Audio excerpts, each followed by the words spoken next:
nakamala ne emyaka 17 nga nkola ne Musumba Jackson Ssenyonga naye omusajja muzibu nnyo ndogo mutima musajja gwe ekyo kye wasalawo okunsasula ddala naye nze ngamba museyi wali enenyeza na bwenenya ago ge mazima oli mulogo emyaka 17 nga nkola ne Musumba Jackson Ssenyonga n'abaana nakolanga nabo bangi abajjanga ne tutambula nabo ekiro ntambula n'abaana bange ekiro era ekyo abanjulira bangi kaakati kambuuze gwe bw'oba ogenze Tanzania n'ekyalo nkimanya ekyo bakita Byalamulo twagendanga babiri naawe bw'ova Ebyalamulo okwatanga agenda ekigooma ku luguudo olwo olwa wansi ng'olese olugenda e Mwanza eyo bw'aba agendayo oba ogenze kusabira musamizi oyo era abantu bonna njagala mukimanye Musumba Jackson Ssenyonga nasituka ngenda mu ofisi ye netutula mu ofisi namuŋŋamya nemugamba nti ekigambo kino kye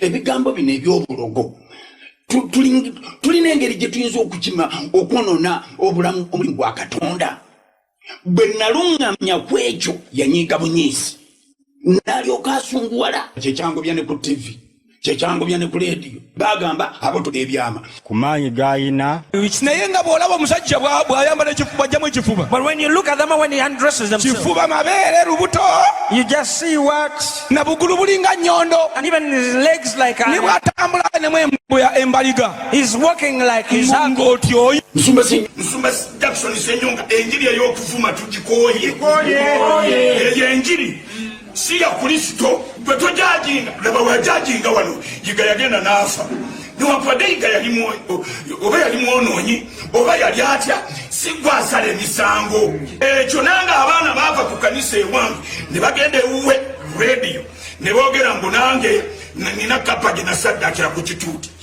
kakati ebintu ebifaanana bwe bityo tubikoze ki abanga bamwe nanze nakava mu kagaali mbadde mulema nga ntambulira mu kagaali naye Musumba Jackson nedda kumanya oli musajja muzibu nnyo walivuddeyo noga nti omusajja ono kanyimirire naye nga nange bwe nayimirira naawe emyaka 17 kinnuma nnyo okumanyika tekuli mu kuvuma toyinza kuvayo nogamba samanya mufe samanya mubbi samanya mulogo nga gwe toli mulogo kitegeeza nawe oli mulogo tukwegayiridde sebo bw'obanga tosobola kukwata ku musajja wo kubanga nawe omumanyi bw'obanga tosobola abantu bajja mwekwatira sebo tugwayo abantu tujja mwenonera tumutwale bututeekeddwa omulinga kakati nno bannaffe sibanja sibanja kubanga eddwaliro yansasulira enyumba mwensula yansasulira amakaya gansasulira nze teyansasula kino kyenjogedde nti emyaka 17 nga nkola naye which means mba mumanyi soogera ku muntu gwe simanyi nejjusa basinga nange ndi wala nakola ne Pastor Jackson Ssenyonga emyaka 17 naye mu myaka egyo gyonna 17 mbadde nkola naye ekigambo kyetwayita bayibayi biwempe nali omukubo abakikola naye era abantu abo ne tugenda tubuulira abasumba ne bakigula ne tutandika okukola bayibayi biwempe kyesaalaba ne kanisa n'emu tewali gye twazimba naye ekiseera kyatuuka ne tufuna ebintu ebimu ebigambogambo ebyetaanyuma nze ebitanyumira kyenamanya nti eddoboozi bwe lyavangayo bwenti nenkwata microphone ensi yonna yali empulira abantu emitwale 20 ge twalinanga oba 3 nga bampulira kuba nze nali mbayita naye munnange yatuuka ekiseera n'aneefuulira nali ndi mu studio najjako line kitegeeza nti yali abalaba nti ntandise okututumuka ensi entegedde okumanya Musumba Jackson musajja muzibu nnyo kyannuma nakati kikyannuma mpulira n'obusungu nga bujjula okunjabya omutwe siri mulalo teryampadde ssente naye nfuddeyo olw'omulimu gwa Kristo okumanya muzibu nnyo yeeyagaliza yekka buli kiseera nga yeefuula ogenda okuwulira bwe muteesa kino ate okiwulira walala ne tuvaawo ne tutandika P5 nagenda okuwulira ebigambo ebiri mu P5 ng'ate bikontana ne bye twayogera agamba abantu balogo bati nenga tata abalogo be baliwa kakati twagenda okulaba nga tetukkaanya ekigendererwa mu kyo yali ayagala kwematiza yekka omusajja oyo okumanya muzibu nnyo abaganda kye bayita omufere avaayo n'akozesa erinnya ly'abalala yatutumuke ate nga atakiriimu ate nga yakirimu so ekintu ekyo kyatutabula nnyo emyaka 17 saasasulwako yadde 10 nga nkola enkuŋŋaana zonna ndi bunyiivu nnyo n'endwala bane mumpulirize nalwala abasumba bonna abanyamba abamu ndi nabo wano nafulumya miliyoni 375 nga banongoosa omutima batabani ba musumba Jackson Ssenyonga gwandaba kyamanya amawulire ogalaba tewali mwana wo n'omu lubetwale nabe yajja okundaba mu ddwaliro ekyo neŋŋamba nti kakati munda muli neneebuuza omuntu ono yali anjagalako ki kirabo kyange yali anjagalako ki yadde okutuma obutumi naga nti musumba samanya mumutwalireyo miliyoni 2 ali ku kitanda gyewakikola nze nvuddeyo ku lwa mulimu gwa Kristo. Amawulire ge gano. This is the news. TB Joshua afudde. TB Joshua is dead. Somebody shout hallelujah. Kuba enduulu kubanga tujja kikuba olwaleero. TB Joshua mufu. TB Joshua is dead. Yafudde kiro ekikesezza olwaleero. He died last night. Nabagamba Katonda agenda kuwangula entalo mu linnya lya Yesu. I told you God is going to overcome battles in Jesus' name. Njagala okitwale nga buwanguzi. I want to take it as a victory. Obwo buwanguzi. That is victory. Omuntu omu One person, bw'abanga atta abantu 1000 if it's been killing 1,000 people, ye alowooza obulamu bwe businga obw'abantu 1000 abafa. he thinks his life is better than the lives of the 1,000 people that died. Gwe kibaleemu. Just think through it. Kibaleemu. Think through it. Omuntu omu. One person. Oyo yenkana omwoyo gwe gwenkanankana n'omwoyo gw'omwana omuto mu maaso ga Katonda kubanga gyonna myoyo. His soul is equivalent to the soul of a baby because they're all souls. Kiki ekikulowoozesa What makes you think nti gw'osobola okutta abalala that you can kill others kubanga ku lulwo ogwo oyagala saddaaka? because you want sacrifices? Tulangirira We mu linnya lya declare Yesu in Omunnazaaleesi Jesus' mighty name, emisambwa gy'abannabbi b'obulimba n'emizimu gyabwe fire.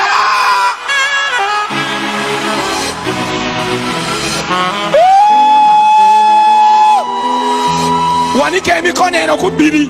stretch your hands to Kubili. Ono omusajja ye musumba w'ono ow'okubbiri. This man is a pastor for this man of Kubili. Ekkanisa ye bagiyita Synagogue Church of All Nations e Nigeria. The church is called Synagogue Church of All Nations in Nigeria. Nene ey'okubbiri Even the one of bwe Kubili, bagiyita it has the same Synagogue name. Church of All Nations. Synagogue Church of All Nations. Oli yayigiriza ono okubba The other one taught this one how to steal n'okulimba and to lie n'okuwa abantu emiceere and to give people ne rice chapati and chapatis n'amazzi agalimu emizimu. and water that is special Kati to demons. omusumba we Senkulumanda we amaze okufa. So now his pastor is dead. N'ono takyalina maanyi. This one has no power. Sindika wanika emikono bw'oti. Stretch your hands here. Sindika fire emirundi 15. Sindika fire, fire, fire.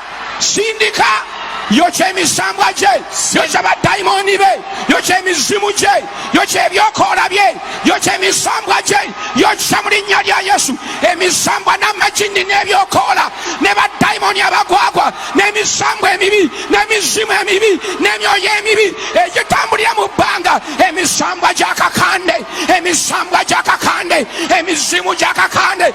Fire, fire, fire. Ejaroni, ejaroni, yokya emisambwa gy'Aroni, emizimu gy'Aroni, emisambwa gy'Aroni, yokya, yokya, yokya, yokya, yokya.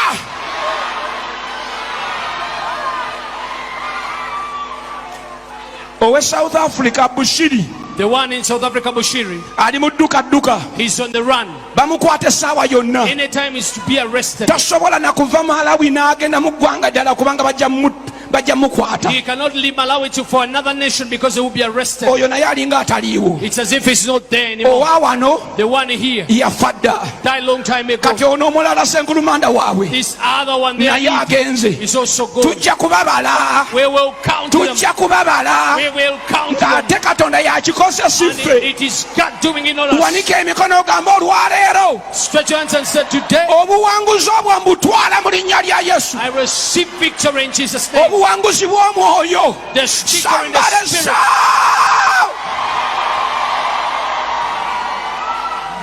He is the biggest witch in Africa. Ono ye musamiza kyasinze ye mu Africa. TB Joshua TB Joshua. has been the biggest witch in the whole of Africa. Ono yabadde Ssenkulumanda mu Africa.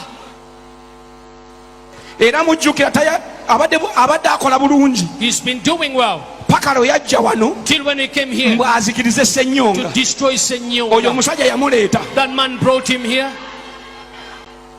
Mujjukira oyo ow'okubbiri bwe yampa ennaku 3 mu nnaku nyampe nfe. You remember when they gave me 4 days to die? Saafa. I didn't die. Yeye yagwa eddalu. He's the one that ran Ne mad. bamutwala e Butabika. He was taken to Bwe Butabika. yagaana okuwona When he refused to ne get bamutwala wa healed, TB Joshua. took him to TB Joshua. Ebifaananyi mbirina. I have the pictures. Ng'ali mu TB Joshua mu kyaki ya TB Joshua atudde bw'ati mu ku ntebe ey'omumaaso. In the church of TB Joshua, seated in the front seat. TB Joshua n'amugamba TB Joshua told him, tofaayo don't worry, nze kennyini me myself, nja kujja e Uganda mu Desemba mwettire. I am coming to Uganda myself and I will finish him up. Najja He Uganda came to Uganda. n'aleeta ennyonyi He brought a plane, ennyonyi bbiri 2 nga airplanes, zirimu oyo Ssenkulumanda wa wano ne TB Joshua with TB Joshua and the Ssenkulumanda were ne here. zibuukira ku nnyumba eno And they flew up nga here bayiwa amazzi wano as they were dropping mwe water. mwaliwo nga mubiraba. You were here, you saw it. TB Joshua yasula Serena yasula ku Serena ekigo TB Joshua slept in Serena Chico. era bamemba abantu betumanyi eyo baatubuulira The guest peop- list bwefaanana The people that we know, they told us the guest ne list. bajja They came mbu batte Ssenyonga kubanga ayanise emizimu gyabwe n'obubbi bwabwe. to kill Ssenyonga because he had exposed their demons. Ne bagenda ewa enamboole They went to nga Nambole balowooza abantu bagenda kuba bangi nnyo thinking people will be very many. n'olukumi twe lwawera They didn't even get 1,000 people. n'olukumi twe lwawera Not even 1,000 Katonda people. n'abakubamu ebituli. God punched holes into Okuva them. olwo Ever since then, omuliro ogusindikibwa wano the fire sent in this place gusaasaanyiza abasajja bano. has dispatched this man. Bushiri Bushiri. naye ye tatumanyi kyaliko. We don't know what is up to owa him. wano The one here yagenda dda. is already gone. Kati ono abadde azimba bintu This one has been trying to build kubanga things. takyamanyi oba kati ayingire ebyekkanisa. Yagamba bw'ati This is what he says. simanyi oba ekkanisa yange eneerama oba tenegenda kulama I don't know whether my church will survive or not olw'omusajja omumpi oyo Ssenyonga. because of that short man Ssenyonga. naye okwenyweza But for me to be mbu able to do n'azimba well, ebintu he built up nti singa ekkanisa egwa that if the church ajja fails, kusigazaawo amaduuka. at least you will have shops. kati ekyo kyazimba ekyo That's what they're building. moolo maduuka hoteeri Mall, a hotel and kubanga shops. ekkanisa mbu eyinza obutawona. Because the church may fail to omuliro gwa survive. wano emakerere wano omuliro gwa wano gubatawaanya. The fire in this place is disturbing them. kati azimba ekintu kikyo kinene He's building some big thing naye there. temugitya si kinene Don't n'akamu. worry, it's not big bwe at all. tunaazimba ekyaffe When we build, ekyo kijja kufaanana nga ekiyungu. that will be like a kitchen. ekyo kijja kuba nga kiyungu To be like a ku bye kitchen. tugenda okuzimba To what we will mu linnya lya Yesu. in Jesus' naye name. kyenjogera kye kino This is what I'm telling you. oba bazimba bazimbe Whether they're building, let them oba bakola build. ebintu bakole. Whether they're doing things, let them do it. Katonda yabambulula dda n'amaanyi gaabwe yagabajjako dda mu linnya lya Yesu. God already stripped them naked of their power. wanika emikono ogambe Yesu wange weebale. lwaki osanyuka You say, Pastor, why are you happy ng'omuntu afudde? when someone is bwe dead? mutyo bwe baŋŋamba kuyiga That's what they told me when Yiga died. si mmwe naye abalala Not you, but others. sisanyuka I don't kubanga rejoice TB Joshua afudde. because TB Joshua is dead. nsanyuka I only kubanga rejoice emitwalo n'emitwalo gigenda kuwona. because tens of thousands are going to be saved. Somebody shout hallelujah. Everybody dancing for Jesus. Everybody now. Everybody, give it up for Jesus. Praise His name. Oh, okay. Find another song. Lift your hand and say, Lord Jesus, by this anointing, amafuta gawano agakutula ebikoligo. Now, listen to this. No one ever challenged this man n'abasajja ab'emu Nigeria abalokola abalungi Even the born agains in Nigeria, the good ones, baŋŋamba bwe bati they told me this. waliwo tumanyi omusajja oyo mukyamu We know that man is wrong, naye waliwo abantu nga tetumanyi ngeri gye tubatandikamu. but there are people who we cannot go to and we don't know how to do it. They are connected. Bano They are dangerous. bakabenje. Ako amakanisa amanene ge mulaba eyo Those big churches you see there, bamanyi musajja mukyamu they know they are naye wrong, bamutya mu ngeri emu but they fear him in one way or another. tebasobola kwaŋŋanga. They cannot attack him. Era bwe namwaŋŋanga When I attacked him nengenda ne mu Amerika and I went to ne America, mulangirira and I nga declared mulimu abanigeria abamanyi abalina amakanisa amanene there were big Nigerians that have big churches. abo boolaba ku mativi Those that you see ne TV, bajja mu maaso gange they came before ne me bafukamira and ne knelt bagamba katonda and said, God, akutaddeko amafuta He has anointed you okwogera eri Afrika to speak to Africa, kubanga tulabye obuvumu bw'olina because we've seen the boldness that you nga have. buteekwa kubako n'amafuta ga katonda. It has to come from the anointing of Somebody God. shout hallelujah. Wabere waleka hallelujah. Somebody shout hallelujah. So from here ne tutandika okusindika We omuliro started to send era fire. tugenda kwongera We are gusindika going to continue sending tugenda more. nakuwandika ebitabo We are even going to write books. tugenda genda mu makanisa ago We are going to go I mean, mu mawanga We are ago. going to go to those countries. God from here Okuva wano, will deliver Africa from false prophets in Jesus name. Katonda agenda kununula Africa okuva mu bannabbi b'obulimba. Gamba bushiri fire. Man TB Joshua in Nigeria Omusajja oyo TB Joshua in Nigeria has died. afudde. And we don't know the reason he is dead. Era tetumanyi nsonga yakufa kwe. And I had calls coming in Badde n'amasimu agabadde when I gankubirwa. was preaching, Mbadde mbuulira and I wano. was kept looking on my phone, Nsigadde badde nkitununya essimu yange. and the people that were calling me, Nga abantu abankubira they know I'm on a platform. bakimanyi ndi ku And kituuti. why are they calling Ne me ŋŋamba lwaki bankubira on a platform? nga ndi ku kituuti. And they were calling back and forth. Era ng'essimu balemeddeko bakuba. And then I started anointing people Ne ntandika okusiiga abantu amafuta. until one of our members here told me Paka omu ku bamemba baffe wano bwaŋŋambye that he's dead. nti So TB Joshua I stepped afudde. aside and made a call Ne nzirako ebbali ne nkuba essimu to my trust source, one of my trust sources, eri omu ku ba- trusted sources. emu ku nsibuko y'amawulire ge neesiga. And surely it's all over in the news. Era nga mazima ddala bisasaniddewo nammawulire. Amen. Amen. Now listen to this. Wuliriza. I have to give you perspective on this. Nina okulaba n'okkuwa endaba y'ebintu ku kino. If one person Omuntu omu can destroy 1,000 lives, bw'aba nga asobola okuzikiriza obulamu 10,000, 10,000 lives, obulamu omutwalo he had a mulamba, following of 1 million people, abadde n'abagoberezi abakunukiriza mu kakadde, but he's fake. naye nga mufere. He taught these false prophets here what to do. Yayigiriza bannabbi ab'obulimba wano ebiki eby'okukola. He lies, Alimba fakes different things, ebintu ebimu n'abigeta. and I'm going to show you maybe a story Era ngenda kukulagayo ebimu ku bintu of a leader who was in his church. ebyomu ku mukulembeze bwe yali akulembera naye mu And you kanisa. are going to hear that leader, Ogenda kuwulira omukulembeze one oyo, of the pastors on staff, omu ku basumba abaaliwo mu how kanisa, she narrates engeri that gy'annyonnyolamu TB Joshua was actually a demon worshipper. nti ddala TB Joshua yali emusinza wa mizimu. And that woman, Era omukyalo oyo one of the used to be in the church, yali nga mu kanisa, comes out and speaks about Kakande here. avaayo n'ayogera ne ku kakande owaawa, She can't even pronounce the name right. n'erinnya tasobola na kulyogera And bulungi. she tells you N'akugamba how he initiated Kakande in his witchcraft. engeri gye yayingizaamu kakande mu How they busamizi, went on a canoe engeri gye bagenda ku kaato in a secret place. mu kifo They ekyekyama, spent so many days there, ne bamala ennaku eziwerako initiating him in the spirit of the waters.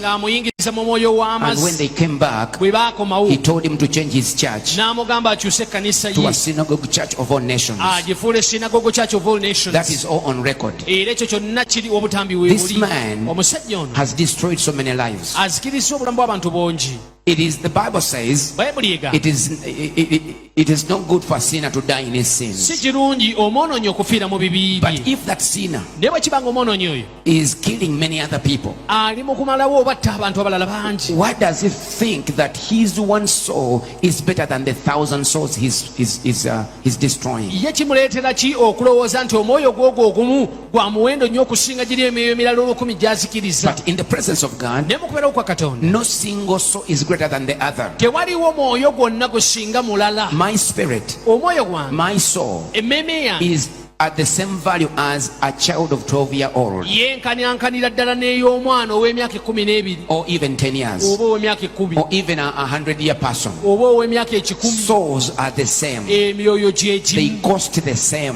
gitwala They kyekimu, cost the blood of Jesus. gitwala musaayi gwa You Yesu. understand?